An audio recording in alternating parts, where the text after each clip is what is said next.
My sister stopped breathing. That's the only way I can describe it. The moment the air left her body and didn't come back. She stood at the head of the rehearsal dinner table with a glass of Chardonnay halfway to her lips, and she just stopped. My sister told my 10-year-old daughter she was too fat to be a flower girl at my brother's wedding and gave the role to her own 10-year-old instead. My daughter cried for 3 days. At the rehearsal dinner, I didn't yell. I stood up and said, before the wedding, everyone should know that my daughter is. And my sister went pale. Because she finally realized what she'd done. Not to my daughter. To herself. But I'm getting ahead of myself. You need to understand where we were before you can understand why that moment mattered. You need to understand the kind of family we come from, the kind of silence I'd been trained to maintain, and exactly what I'd been building in that silence for the past 4 years.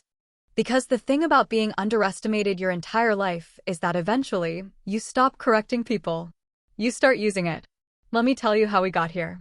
We grew up in Raleigh, North Carolina, in a house on Garfield Lane that smelled like dryer sheets and quiet disappointment. My parents, Robert and Diane Hollis, were not cruel people. They were worse than that. They were well-meaning people with a rigid, unspoken ranking system that determined whose dreams got resources and who's got polite nods at the dinner table.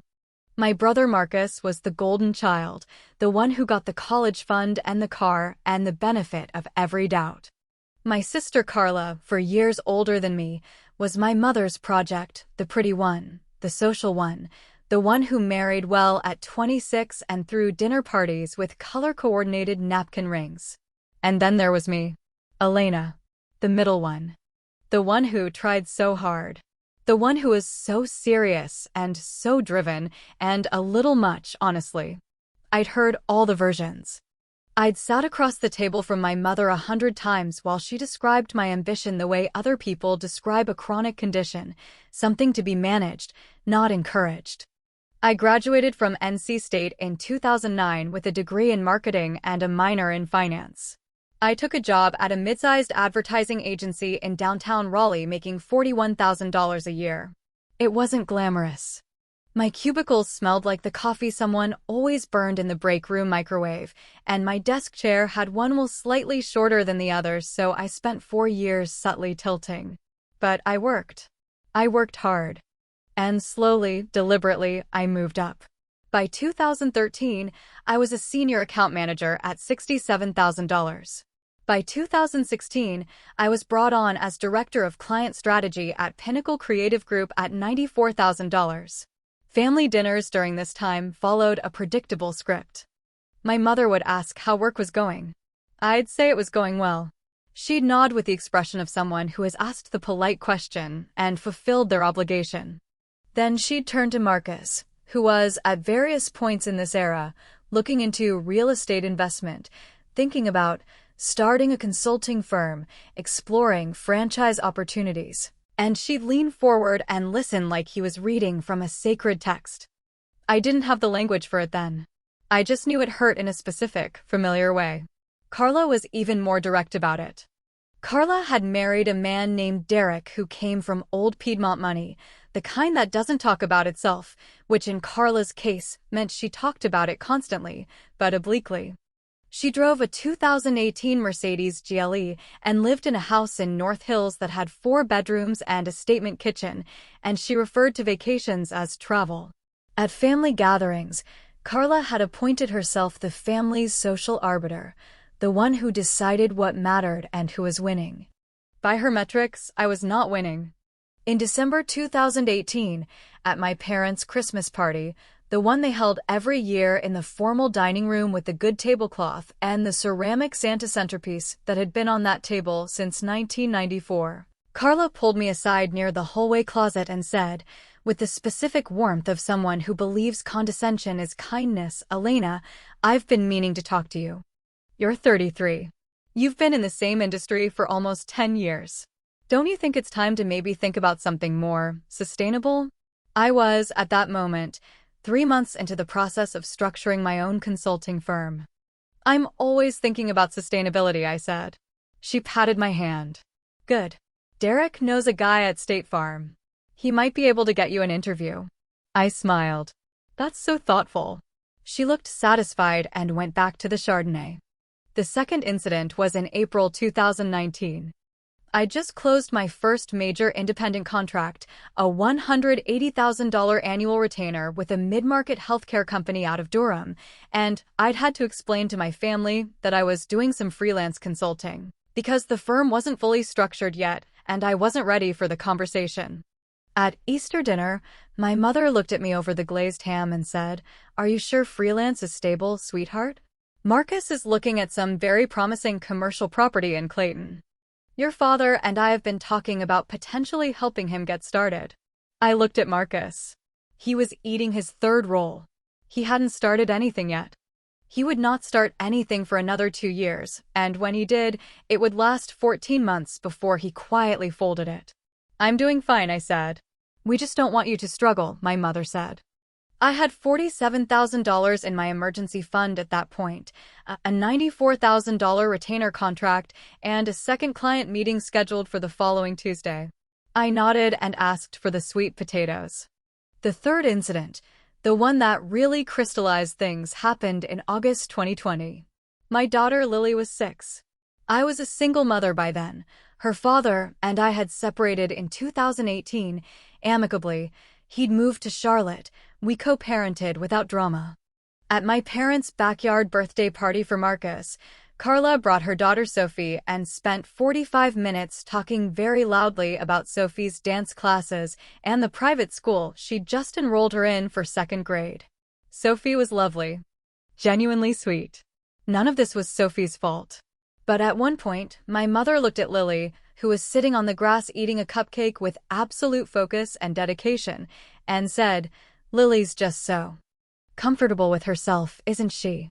And Carla had laughed in a way I still think about sometimes. That small, private laugh that isn't really for anyone. That laugh that's just for itself. I watched my daughter eating her cupcake, completely unbothered, blue frosting on her chin, and I thought, she doesn't know yet. She doesn't know there's a ranking system. She doesn't know she's already been placed in it. I went back to work on Monday with something that had sharpened in me over the weekend. By the fall of 2020, I'd been making calls for 8 months. I had been building something that my family didn't know about, something I hadn't told anyone in my personal life except my attorney and my accountant. I had 3 years of quiet industry behind me and one very specific plan. The timing wasn't right yet, but I was getting close. I didn't know it yet, but Carla had already started making decisions that would define the next 3 years. The first of those decisions would be made at my brother's engagement party, 18 months later. But that story comes after this one. By March 2021, I had quietly restructured my consulting work into a formal S-corporation, Hollis Strategic Group, LLC, registered in North Carolina, with myself as sole owner and managing director. My attorney was a woman named Patricia Reyes at the firm of Reyes and Caldwell and Carey, sharp, methodical, the kind of lawyer who says 4 words when 2 will do.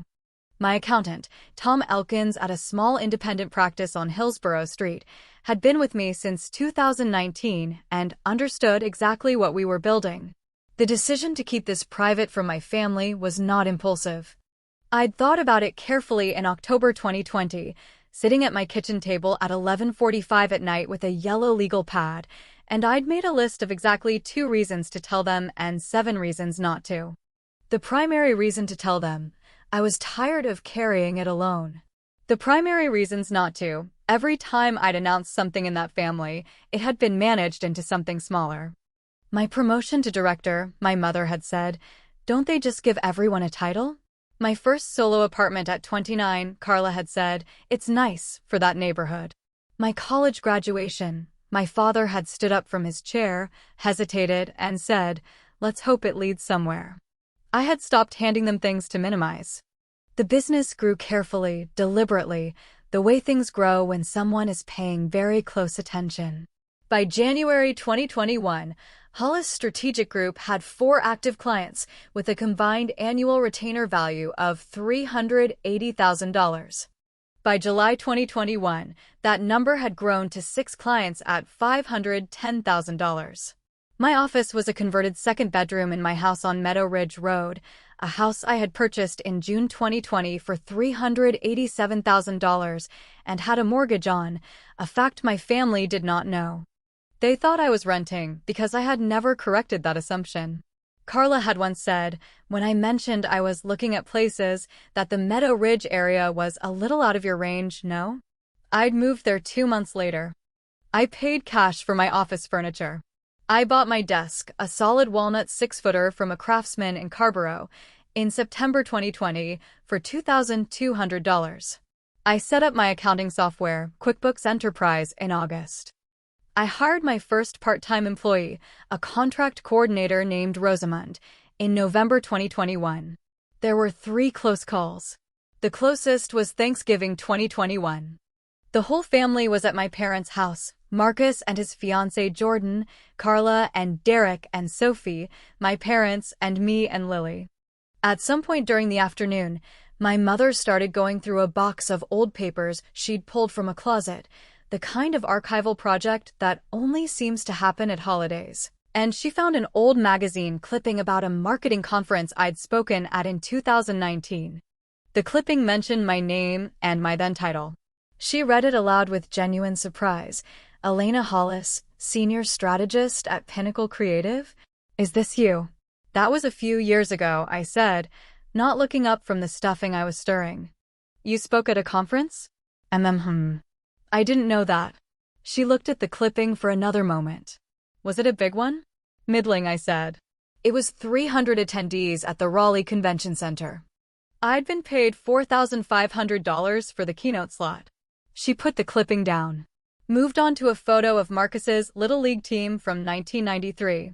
The second close call was February 2022. Carla called me on a Tuesday afternoon. I was on my home office line, midway through a client strategy call, and I switched her to voicemail. She left a message. Hey, I heard there's a marketing consulting firm in Cary that just opened, some woman-owned thing. I thought maybe you could apply there? Sounds like it could be a good fit for someone like you. I called her back 40 minutes later after my client call ended. I said, thanks for thinking of me. I did not tell her that the firm she'd read about in the Business Journal had hired my company, Hollis Strategic Group, as a vendor partner the previous month. You should really put yourself out there more, she said. I'm working on it, I said. The third close call was at Marcus and Jordan's engagement party in May 2022. It was held at a nice restaurant in the North Hills area, a place called Verona, Italian-American, white tablecloths, the kind of bread basket they replace before you ask. Derek had somehow become involved in toasting logistics and gave a speech that included the sentence, Marcus is the kind of man who takes care of his family, in a way that seemed to be pointing at everyone who wasn't Marcus as evidence of the contrast. I smiled through all of it. After dinner, Derek asked me, not unkindly, genuinely asked, so are you still doing that freelance marketing stuff? I said yes. He said he knew someone in commercial insurance who might have referral opportunities for me. I said I appreciated that. He squeezed my shoulder in the way of someone who believes they've been helpful. I was, at that moment, in the middle of a $240,000 project for a pharmaceutical distribution company and had just been approached about a partnership with a regional healthcare network that would be worth $500,000 annually, minimum. I drove home that night and sat in my driveway for 7 minutes. I called Patricia the next morning and said, how are we structured if I take on a significant equity partnership? She said, very well. I said, let's make sure. We met the following Thursday. Everything I'd built was about to be tested in front of 43 people who had absolutely no idea it existed. The wedding was announced for September 14, 2024, in Wilmington, North Carolina, a Saturday ceremony at a historic venue called the Bellamy Mansion, followed by a reception at the Riverview Ballroom. Jordan was a sweet woman with gentle organizational precision and a very specific vision for her wedding day. She had planned it for 18 months. The venue held 120 guests. The Flower Girl roster had been settled, as far as I knew, by the previous Christmas. Both Sophie, Carla's daughter, 10 years old, and Lily, my daughter, also 10 years old, would walk together, each carrying a basket of white and blush roses. which Lily had been very specifically delighted about. Lily had talked about this role since December 2023. She had picked out what shoes she wanted. She had practiced her walk in the hallway while the dog watched. She'd asked me twice if she could have a little flower in her hair, and I'd said yes, of course, absolutely yes. In June 2024, Carla called me. It was a Wednesday evening, June 12th, 6:22 p.m. I was at my kitchen counter, eating leftover pasta and reviewing a contract amendment on my laptop. Lily was in the other room watching something on Netflix. The call was, at first, entirely unremarkable. We talked about the wedding logistics, the hotel block, whether I was driving or flying down to Wilmington. And then Carla said, in a voice that carried the deliberate casualness of something she had rehearsed, "So, I talked to Jordan about the flower girls." I put my fork down. I suggested, she said, that having just one flower girl might actually look cleaner, more elegant. You know how these things can get cluttered. What are you saying, Carla? I'm saying I talked to Jordan. And she agreed. Sophie is going to be the flower girl. Just Sophie. There was a pause in which I waited to understand if I was hearing what I thought I was hearing. And Lily? I said. Lily can still come. She'll sit with you. She'll have a wonderful time. Why was she removed from the role, Carla? Another pause. And then, because Carla has always believed that delivery negates content, Elena, I'm just being honest with you because I care about you. Sophie is. You know Sophie is very petite. And Lily is a little heavier set. I just think the photos will look better with a single flower girl and, honestly, her voice dropped slightly, as if the lowering of volume made what came next acceptable. I think it would be less fair to Lily to put her in that position. People look at those photos forever. I said nothing for 4 seconds. I thought you'd understand, Carla said. It's really about what's best for everyone. I understand exactly what you've said, I told her. And I hung up. Lily was in the other room. She didn't know yet. I stood at my kitchen counter for 3 minutes before I went in and told her, as gently as I could, that the flower girl plans had changed. She asked if she'd done something wrong. I told her no, absolutely not. You have done nothing wrong. She went to her room. She cried for 3 days. I took time off work. I couldn't really afford those 3 days. I drove her to school each morning and picked her up each afternoon. I let her sleep in my bed on the second night. On the third morning, she came downstairs and said, "Mom, I still want to go to the wedding. I want to see the flowers." And something about that, the specific, uncomplicated dignity of it, settled something in me permanently. I had 62 days until the rehearsal dinner. I made a phone call to Patricia Reyes on June 16th. I didn't yell. I didn't send a furious email. I didn't post on Facebook or call my mother crying. What I did was make notes, with dates, and I went back to work. I want to be clear, I wasn't plotting revenge in some theatrical sense. What I was doing was preparing. I had been preparing for years. What happened on June 12th had changed the timeline of when I was willing to be visible, not the nature of what I'd been building. I had a partnership agreement with Northgate Health Partners, a regional healthcare network based in Charlotte, sitting and signed on my desk. The agreement would bring Hollis Strategic Group into a 3-year engagement worth $1.4 million. I had been waiting to announce it. I had been waiting to know when. Now I knew. By July 18th, the partnership agreement with Northgate was signed. Both copies. Notarized. Filed. By August 3rd, my firm had appeared on the Triangle Business Journal's list of fastest-growing women-owned businesses in the region, which I was aware would eventually be seen by members of my family and which I had deliberately not mentioned to anyone. By August 27th, Patricia had helped me restructure the company under a holding entity, Hollis Capital Holdings, LLC, with Hollis Strategic Group operating as the primary subsidiary, which positioned us for the additional real estate and investment consulting work I was beginning to bring in. 3 weeks before the rehearsal dinner, I was ready. The rehearsal dinner was held on the evening of Friday, September 13th, 2024, at a restaurant called the Coastal Table in Wilmington. White tablecloths, candles in hurricane vases, a private room with a long rectangular table that seated everyone comfortably, Marcus and Jordan at the head, then the wedding party, then family. 43 people total. I was seated toward the middle of the table, Lily beside me, Sophie across from us. Carla was down the table from me to the right, next to Derek, next to my mother, next to my father. The bread was warm. The service was good. The wine was an Anocht Chardonnay that nobody could fault. Speeches had been happening for about 25 minutes. Nothing dramatic. Marcus's best man, Ryan, told a long story about a road trip to Myrtle Beach in 2015. Jordan's mother gave a lovely, tearful toast. My father said a few measured, proper words. Then there was a natural pause, and I could feel the evening beginning to transition toward dessert. I touched the edge of my napkin. I looked at Lily, who was quietly eating her bread with butter and watching the candle flicker. I thought about her in her room 3 days after June 12th, asking if she'd done something wrong. I stood up. Not dramatically. I didn't push my chair back with a scrape. I just stood, and the table quieted in the natural way tables do when someone stands at a dinner. I picked up my glass. I said, I hope it's all right if I say something before the evening ends. Marcus smiled and gestured for me to go ahead. I said, before the wedding tomorrow, I just want everyone here to know that my daughter Lily is. I paused for one breath. One of the most composed, gracious, resilient people I know. She was told 62 days ago that she wasn't quite the right fit for the flower girl role she'd been promised. She didn't make a scene. She didn't say anything unkind. She showed up here tonight in her dress, excited for her uncle's wedding, completely at peace with who she is. I looked down the table without looking at Carla specifically. The table was very quiet.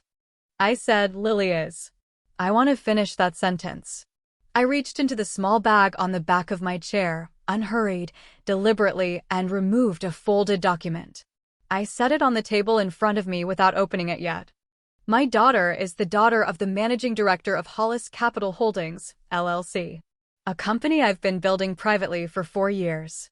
We closed a partnership agreement with Northgate Health Partners on July 18th of this year, a 3-year contract valued at $1.4 million. The corner of my mother's mouth went slack in a way I'd never seen. I continued, still not looking at Carla directly.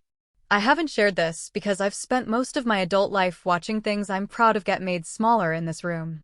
So I kept it private. A beat. But I wanted everyone here, who will be photographing tomorrow's wedding, to know what I know. There is absolutely nothing wrong with my daughter. There was never anything wrong with my daughter. The only error made 62 days ago was someone else's, and they made it with extraordinary confidence. Now I looked at Carla. She had stopped breathing. That's the only way I can describe it. The wine glass was halfway to her lips and it had stopped there, suspended, and her face had gone the color of the white tablecloths. I sat back down. I folded my hands on the table. For 4 full seconds, nobody spoke. Then Marcus said, quietly, Elena. Not as a correction. More as a reckoning. My mother put her water glass down with slightly too much force. Derek cleared his throat. Jordan, to her absolute credit, looked at Lily across the table and said, softly, Lily, I am so glad you're going to be at my wedding tomorrow. And Lily smiled at her with blue eyes that didn't know what had just happened at an adult level but knew, at the gut level children always get to first, that something had shifted in the room. Carla put her glass down. She opened her mouth. She closed it. Derek said, maybe we should. I don't think we need to do anything, I said, pleasantly. I just wanted to finish the sentence. Carla finally found her voice. It came out thinner than usual, the way voices do when the air pressure has changed. You've been running a company, she said. Not a question. Not really. For 4 years, I said. And you never. No. Another silence. Why? She said, and I want to be honest that for a moment the question sounded genuinely wounded, not strategic, and that almost made it worse. Because every time I told this family something I'd accomplished, I said, someone found a way to make it smaller. I decided I'd rather build it large and tell you late. My mother said, Elena, we never meant to. I know, I said. I know you didn't mean to. I want you to think about that. My father, across the table, had been very still for the past 3 minutes. He is not a demonstrative man. He looked at me for a long moment, and then he looked down at his bread plate, and he didn't say anything, which from him was its own kind of statement. Carla was regrouping. I could watch it happen, the visible recalibration of someone who has spent 20 years being the one who has more and is now doing arithmetic she doesn't like. 1 point per million, she said, in a tone that tried to be casual and didn't get there. That's the contract value, not what you. The annual revenue of the company was $680,000 last fiscal year, I said. The contract increases that significantly. Derek had stopped eating. He had put his fork down very carefully, the way people do when they're trying not to draw attention to the fact that they've put their fork down. You paid for your house yourself, my mother said softly. It wasn't a question. It was something clicking into place. June 2020, I said. Yes. Carla's hand on the table had gone very flat against the cloth. Level 2, the color was draining. She looked at Sophie briefly, then back at me, then at her wine glass, which she didn't pick up. The freelance thing, Derek said, slowly. Was never freelance, I said. One of Jordan's bridesmaids, I didn't know her well, she'd come in from Atlanta, was not even pretending to look elsewhere. She had both elbows on the table and an expression of complete investment. My mother's sister, Aunt Patricia, not my lawyer, a different Patricia, the one who came to every family event and sat at the end of the table and watched everyone with the patience of an archivist, caught my eye from across the room and gave me one slow, wordless nod. Marcus looked at the table surface for a moment. Then he looked at me. I had no idea, he said. I know you didn't, I said, and I meant it without any sharpness. She told me you were struggling, he said, and he didn't look at Carla when he said it, which was, I think, its own kind of statement. Carla said, Marcus, I never. You told me, he said, still not looking at her, that Elena was barely staying afloat. Last Christmas. The table was very quiet again. I believed you, he said. I was going to offer to lend her money. I looked at Carla. She was looking at the table. Level 3 had arrived. Her voice, when she spoke, came out different. Higher, tighter at the edges. I was trying to help, she said. I was worried about you, Elena. We didn't know. You didn't ask, I said. You decided. There's a difference between those two things. A waiter appeared at the edge of the room, looked at the table, and quietly retreated. Someone's ice had melted completely in their water glass. No one was drinking.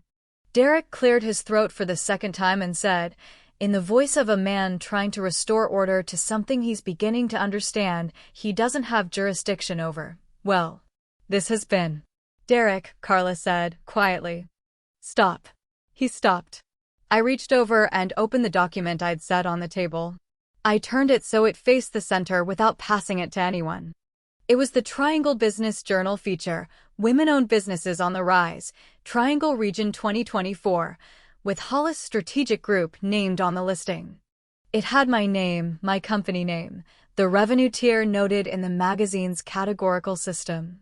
I let it sit there, open, and I didn't say anything about it. Carla looked at it from across the table. I watched her read it. I watched her read it twice. My daughter, I said, is wonderful. She was wonderful when she was 6 holding a cupcake in your mother's backyard, Carla. And she was wonderful when she was told 62 days ago that she wasn't the right shape for the photographs. She has never been the problem. No one said anything. Lily, beside me, was watching the candle flame. She reached over and took my hand without looking up. She just reached and found it, the way children do. Now, I said, picking up my wine glass. I believe Ryan was going to tell us another story about Myrtle Beach. 2 people laughed. Nervous, real. The tension didn't fully break, it never fully breaks. These things aren't a movie, but it shifted. Cracked. The waiter came back with the dessert menu. Conversation returned, carefully, gradually. Carla did not speak for the rest of the dinner.